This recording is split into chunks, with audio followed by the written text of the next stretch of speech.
போங்கண்ணா. ஸ்ரீலங்கா போயிட்டு அப்புறம் வந்து பார்த்திங்கன்னா கல்கத்தா போயிட்டு அப்புறம் பார்த்திங்கன்னா அதாவது ஆல் இண்டியா ட்ரிப்பு போயிட்டு அதுக்கப்புறம் இன்டர்நேஷ்னல் ட்ரிப்பு போயிட்டு அதுக்கப்புறம்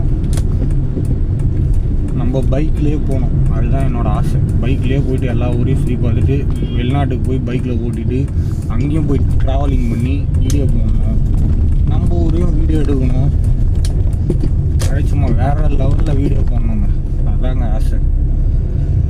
வாழ்க்கையில் பணம் ஓடிக்கிட்டு இருக்கோம். ஆனால் எதுவுமே நிரந்தரம் இல்லாத வாழ்க்கைன்ற மாதிரி எதுக்கு பிறகுறோம், எதுக்கு எடுத்துகிட்டு